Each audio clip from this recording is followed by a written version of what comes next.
Hi everyone, welcome back. Today we're on the lesson tee at the address Montgomery and I'm going to talk you through the over-the-top swing fault. With the over-the-top swing fault, we see the shoulders overpowering the top of the downswing and the hands moving out in front of the body. You'll see here I've missed the slot we're looking to find. We're looking to start with the lower body with a bit of a shift, and the hands and the club drop into the slot.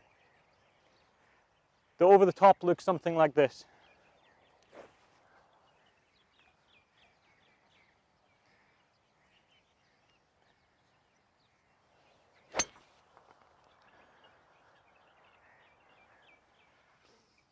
This causes quite a severe out to in swing path, pull shots to the left, and if we leave the club face open to that, we see slice shots, your typical shot from your average golfer. I'm going to explain the X factor stretch just now. This is how we use the body efficiently to create power and also help the club find the correct position during the downswing. So here I've got a stick across my waist and one across my chest. During the backswing, we're looking to turn the shoulders, winding up over the lower body. The hips still turn here, but the chest and shoulders have turned further than the hips. You see this gap here? That highlights how much further my shoulders have turned than the hips. During the downswing, ideally, the hips turn first. We see an increase in this gap, and then everything, hips, core muscles, chest, shoulders, all turn through to the finish. When that happens, we unwind fast and we create a lot of power. If I do this from the side, as I increase the gap by turning my hips first, the club then drops into the slot. If I don't turn the hips and I turn the shoulders first, the club comes out over the top and in front of me here. So ideally, we get a big shoulder turn, hips turn first, and the club drops into the slot.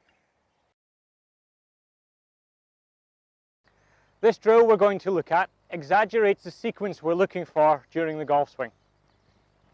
As we move in the downswing, we're looking to start with the lower body, hips turning, which pulls the shoulders, which pulls the arms, and finally the club right through to the finish. If you look at some top players, just before the club reaches the top of the swing, their lower body has already started moving in the downswing. The drill here we can do is start with your feet together and the club head to the left of your feet. You'll swing past. Once your club head hits about waist height, you're going to take a step towards the target, turn your hips right through to the finish. Feel quite relaxed with your arms and just let the arms and club follow your body movement.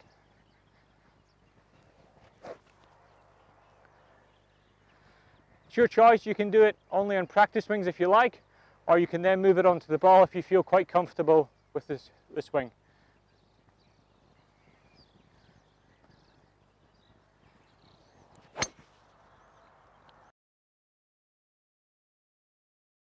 In this drill I'm showing you, we're actually going to stop the swing halfway down during the downswing.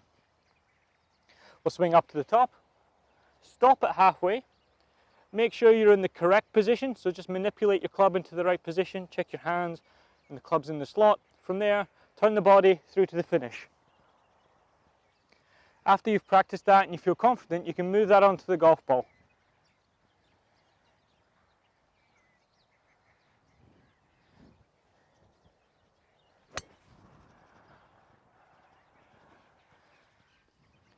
It's a difficult drill, and just be wary that you don't overdo it stopping during the downswing. We don't want to lose the flow and rhythm, but very good for finding the correct positions in the swing.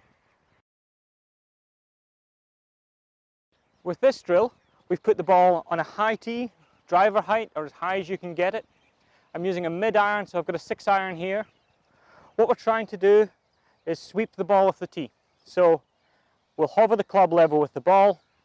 If I swing down and I move over the top, the club comes down steep, it'll smash the tee, you'll probably hit high on the face.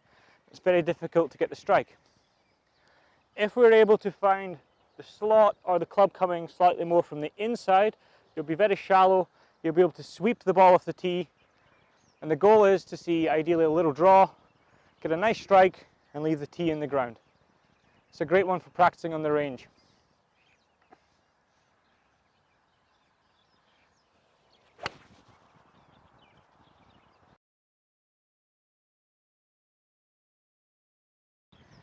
If you can spend some time working on these drills at the driving range and at home, you'll start to soften the slice, maybe see a fade. If you can nail it and get the club in the right position coming down, we should see a nice soft draw or certainly more neutral shots. Thanks for watching. Please subscribe to keep learning more about your golf.